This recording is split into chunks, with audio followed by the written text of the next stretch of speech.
bonsoir. Bienvenue sur notre plateau. Vous pouvez vous servir de ce micro. On vous a mis un micro-cravate. J'ai oublié que la réalisation a mis des petits plats dans les grands.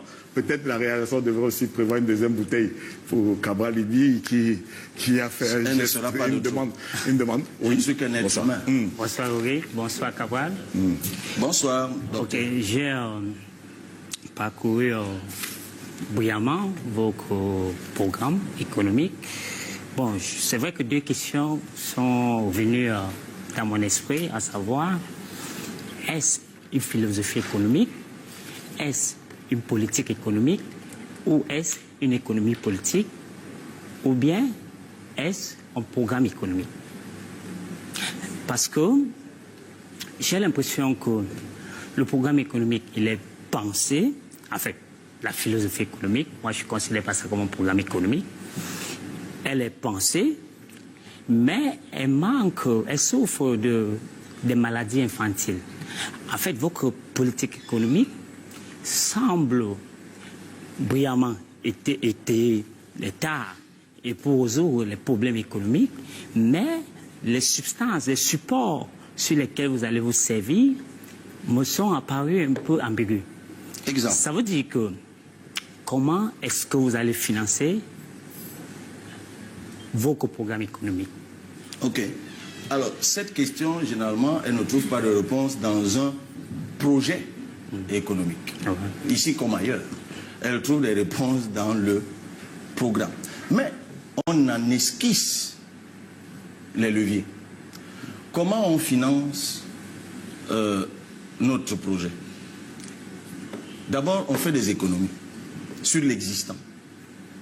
Aujourd'hui, on peut faire 500, c'est-à-dire si demain nous accédons au pouvoir, demain là, nous accédons au pouvoir, nous prenons des dispositions budgétaires pour qu'on économise 500 milliards sur ce qui existe. Sur le fonctionnement de l'État, les missions, le carburant et autres, on peut économiser 150 milliards. Sur les subventions et les transferts, c'est-à-dire le ciblage des subventions aux entreprises, parce qu'il y a là une déperdition de fonds incroyable, on peut économiser 80 milliards. Sur les investissements publics, c'est-à-dire qu'on arrête le saupoudrage. Et on retrouve donc notre philosophie que nous avons déclinée dans l'ouvrage, qui est la transformation structurelle. On sort donc du big push, on va simplement prioriser des projets à grand rendement, et puis on va s'appuyer sur les partenariats publics-privés. On économise 120 milliards, et nous le démontrons de façon schématique.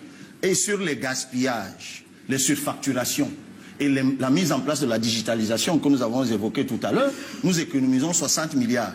Sur les dépenses fiscales, les exonérations et autres avantages fiscaux, je ne sais pas qui évoquait tout à l'heure les monopoles et autres, nous économisons 50 milliards.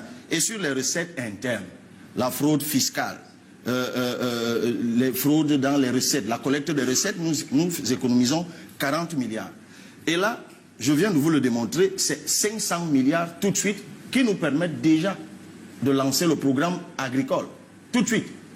Bon. Mais, je finis. Vous permettez, docteur. Tout à l'heure, nous vous avons dit sur le système intégré de gestion des recettes et la mise en cohérence de toutes les administrations qui travaillent dans les recettes. Nous avons dit tout à l'heure que seulement par ça, nous pourrions, en une seule année, faire une augmentation de collecte des recettes budgétaires qui aujourd'hui est d'environ 4 000 milliards, puisque les recettes douanières, actuellement, si on prend pour 2025, c'est 3 217 milliards. Non, les recettes fiscales, c'est 3 217 milliards, je parle des prévisions. Les recettes douanières, c'est 1 144 milliards. À cela, vous ajoutez les recettes pétrolières de 734 milliards.